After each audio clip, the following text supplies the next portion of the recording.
Dominum vobiscum varelajonas71@gmail.com, e também acompanhe nossos vídeos no Jonas Varela 1 na internet, no YouTube. Nós vamos continuar hoje no nosso vídeo de hoje a leitura do 11º livro, contando separadamente, né? Primeiro e segundo, Samuel, primeiro e segundo reis, né? Aqui o primeiro livro dos reis, que é na nossa contagem o número 11, o 12º livro do Antigo Testamento, né? E o 6º livro entre os livros históricos. Nós continuaremos hoje a leitura do primeiro livro dos reis, na sua primeira parte, o primeiro livro dos reis, não é? Então, primeiro livro dos reis, da glória à ruína, né? No seu terceiro capítulo, já na segunda parte do primeiro livro dos reis, na segunda parte, Salomão dá sabedoria à loucura. Segunda parte do primeiro livro dos reis. No seu primeiro assunto, né? Um rei sábio. No seu terceiro capítulo, né? Hoje, seu terceiro capítulo, aqui nos seus 28 versículos. Então vamos. Primeiro tópico do capítulo 3 do primeiro livro dos reis. Aliança ambígua. Salomão se tornou genro do faraó, rei do Egito, casou-se com a filha do faraó e a levou para a cidade de Davi até que acabasse de construir o seu próprio palácio, o templo de Javé e a muralha ao redor de Jerusalém. Entretanto, o povo oferecia sacrifícios nos lugares altos, porque ainda não tinha sido construído o templo para o nome de Javé. Salomão amava Javé, de modo que seguia os preceitos de seu pai Davi. Entretanto, oferecia sacrifícios e incenso nos lugares altos. Segundo tópico, para governar é preciso ouvir. O rei foi a Gabaon para oferecer sacrifícios, porque esse lugar alto era o mais importante de todos. E Salomão ofereceu 1000 holocaustos sobre esse altar em Gabaon durante a noite. Javé apareceu em sonhos a Salomão. Deus lhe disse: peça, o que lhe posso dar? Salomão respondeu: tu demonstraste grande amor para com o teu servo Davi, meu pai, porque diante de ti ele caminhou na fidelidade, na justiça e na retidão de coração para contigo. Tu guardaste para com ele esse grande amor e lhe deste um filho que hoje se assenta no trono dele. Agora, Javé, meu Deus, és tu que fazes teu servo reinar no lugar de meu pai Davi. Eu sou bem jovem e não sei como governar. O teu servo se encontra no meio do teu povo que escolheste, povo numeroso que não se pode contar nem calcular de tão grande que é. Ensina-me a ouvir para que eu saiba governar o teu povo e discernir entre o bem e o mal. Pois quem poderia governar esse teu povo tão numeroso?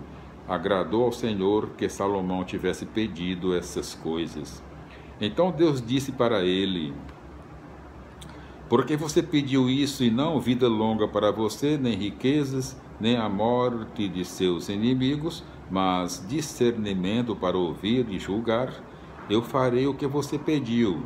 Darei a você mente sábia e inteligente, como ninguém teve antes de você e ninguém terá depois. Eu lhe darei também o que você não pediu, riqueza e fama, de modo que não haverá nenhum rei que se iguale a você durante toda a sua vida. E se você andar nos meus caminhos, observando meus estatutos e mandamentos, como fez o seu pai Davi, eu lhe darei vida longa. Então Salomão acordou e percebeu que tudo isso tinha sido um sonho. Foi para Jerusalém e ficou diante da arca de Javé. Em seguida ofereceu holocaustos, sacrifícios de comunhão e deu para toda a sua corte um banquete.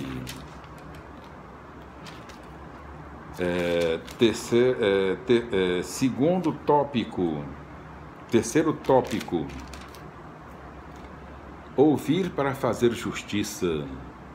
Duas prostitutas foram até o rei e se apresentaram. Uma das mulheres disse: meu senhor, eu e esta mulher moramos na mesma casa, eu tive um filho. 3 dias depois que dei à luz, ela também teve uma criança. Não havia mais ninguém conosco, nós estávamos sozinhas na casa. Acontece que certa noite essa mulher se deitou sobre o próprio filho e ele morreu.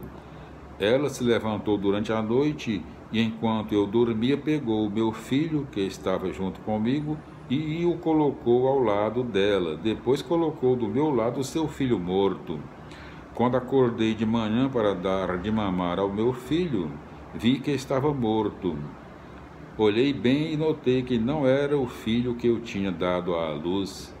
A outra mulher retrucou: não é verdade, o meu filho está vivo.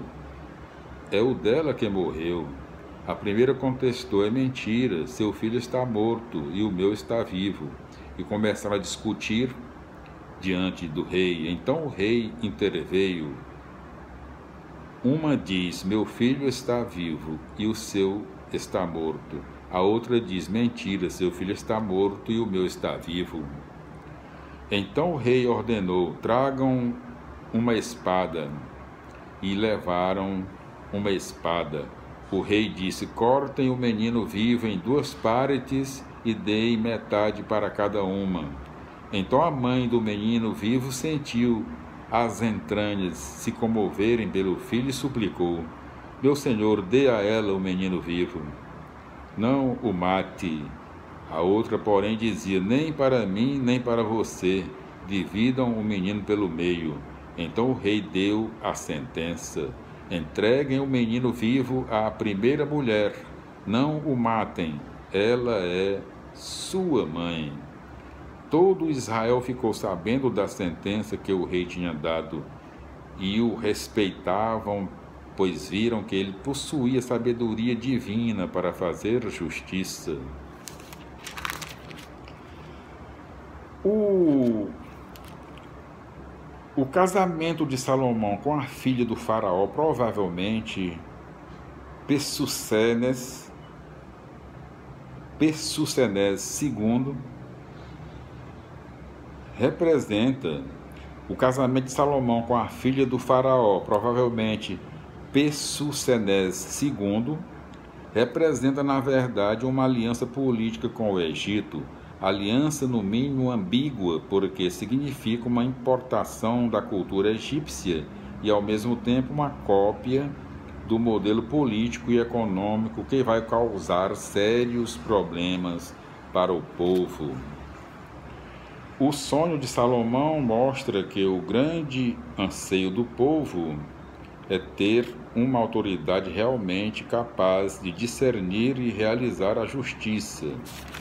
Para isso, a principal tarefa da autoridade consiste em saber ouvir.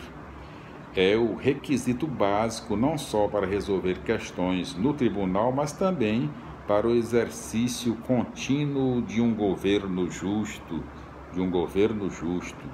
A autoridade justa age sempre a partir de assessoramento que lhe permite ouvir as legítimas aspirações e reivindicações do povo.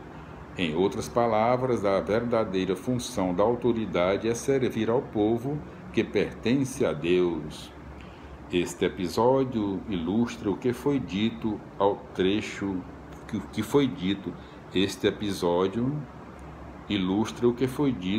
no trecho anterior. Para fazer justiça, é preciso ouvir o povo que clama pela vida. Este episódio ilustra, né? Este episódio ilustra o que foi dito no trecho anterior. Para fazer justiça, é preciso ouvir o povo que clama pela vida. Assim, meus irmãos, nós concluímos hoje a leitura do capítulo 3 do primeiro livro dos Reis, não é? Paz do Senhor, um grande abraço. Voltaremos no nosso próximo vídeo com a continuação da leitura do primeiro livro dos Reis, no seu capítulo 4. A paz do Senhor, glória a Deus, aleluia, amém, felicidades.